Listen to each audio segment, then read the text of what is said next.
Hey, it seems like the transition for you has been as smooth as it can possibly be in every single category. Obviously, some of that has to do with who you are and being able to make a smooth transition. But also, what is it about this clubhouse maybe that's helped make that change as smooth as it's been for you? It's been huge. I mean, I've had so much good help here, and I mean, from coaching staff to players to all around, front office has been tremendous, and I can't thank them enough of just making the transition smooth and making me feel comfortable here, and just always keeping me in the loop, and giving constant feedback is a big thing, and that's just helped a whole lot. As far as your work with the pitchers, again, it seemed to have gone as smooth as anyone could have expected. Has it surprised you in any way just how seamless that transition seems to have been for you and having, learning an entire new staff? Yeah, it's definitely a constant transition. Just learning each guy and learning, what makes them tick, and it's been impressive to watch these guys on the mound. I've really been enjoying catching them. I mean, a lot of great stuff and a lot of, just good character of guys just wanting to go out there and compete. I'm really enjoying catching them.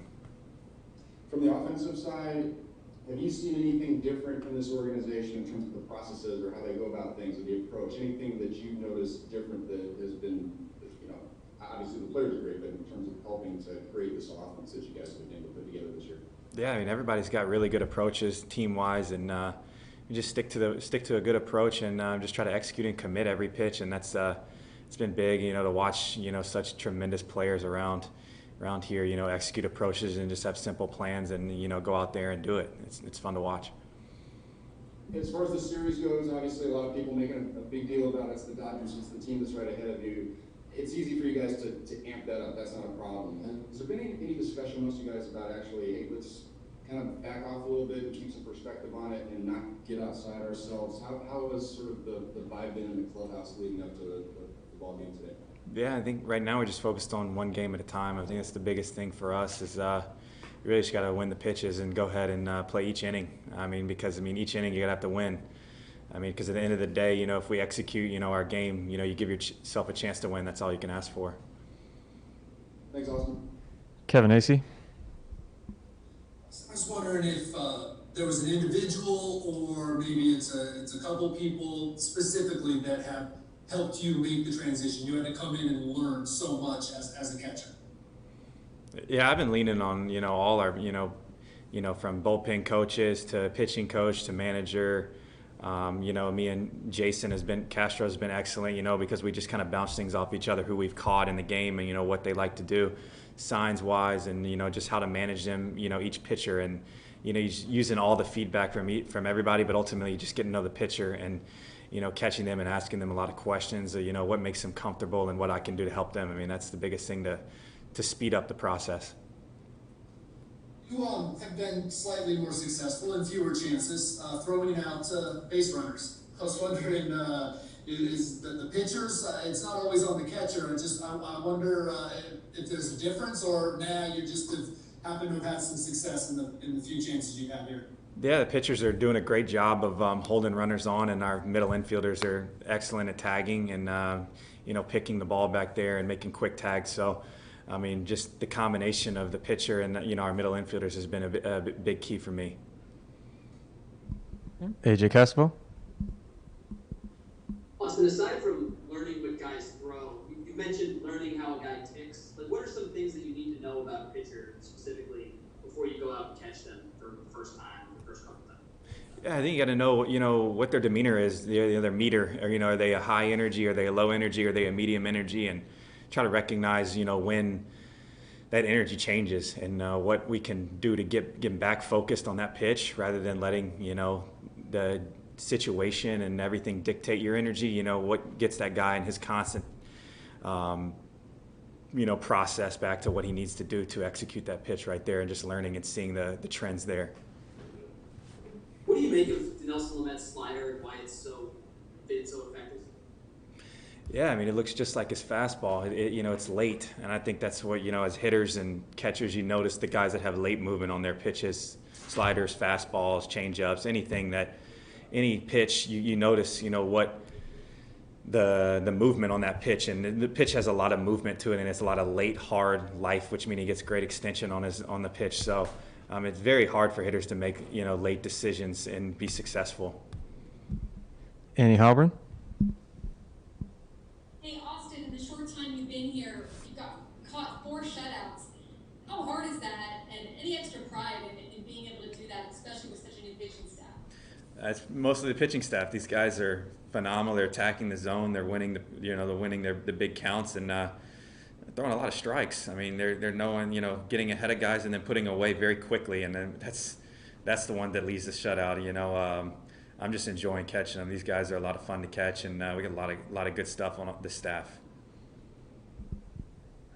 Derek Togerson. Hey, Austin, did a little research here. The best I can tell is you started catching, I think, 2016 Arizona Fall League. I think it's 4 years into your pro career. Is that about the right timeline? Yes, sir. I got, 4. This is my 4th full year, so 2017, 18, 19, and this year. Last year I caught probably 30 games last year, so really the 2 full years for me were 2017 and 2018 were my 2 full years, and I've caught the most this year that I've caught out of all of them.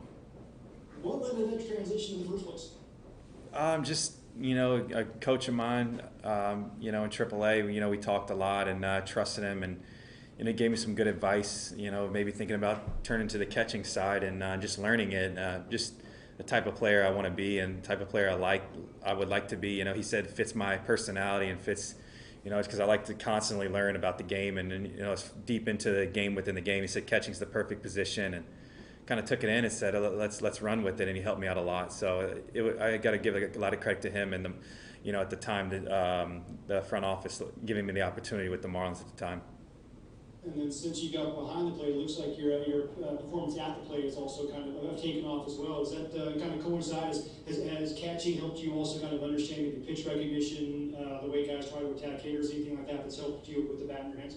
Yeah, definitely. You think about that stuff, and it becomes almost subconscious, kind of seeing, trends of pitchers and, because you're so caught up in that part of the game behind the dish that you can't turn it off when you walk up to the plate, and I've been able to find some key ways to use it and just to learn.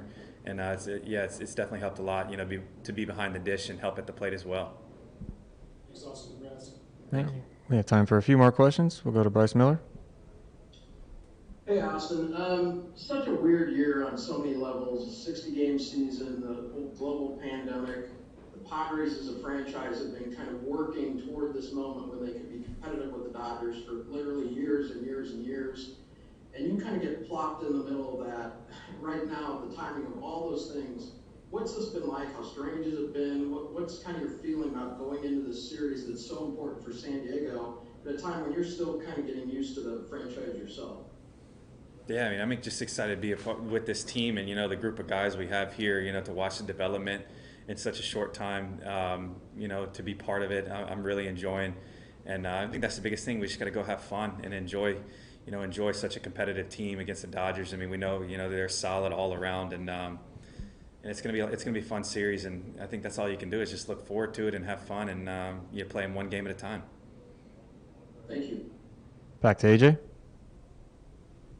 I don't know how closely you're looking at the standings or potentially mapping out playoff scenarios. This is the question I would normally ask, but you have a unique tie to the Phillies. Have you thought about potentially facing your brother in a playoff game? Has that thought even crossed your mind yet? You get hints of it in your mind and from other people, but right now, I'm just making sure we take care of game one and taking care of doing what's right in front of me. So obviously today's the biggest game of the year for us. So I haven't really looked that far into it because everything has to play out. Scenarios got to work out perfect, and I'm not in control of that. So I'm just I'm going to focus on this game right here, and we'll cross that path if it does later on. All right, we'll finish up with Jake. Hey, Austin, I know you've addressed it a little bit here, and you guys being pros are so good at staying even keel with everything. But do you get a sense amongst the guys, the importance of this series, and does it feel any more important to you guys than a typical series? With this team, the one thing I noticed that every game seems important and is fun, and guys just go out there and are just playing, as loose as can be. So that's the one thing I noticed from day one. It didn't matter who we were playing when I showed up here. It was like the sense of urgency was always there. The amount of fun these guys are having, you can't help but just gravitate towards it, and it's what it seems like today. So guys are just going out there, play loose, and have fun, and it's all. I'm looking forward to it.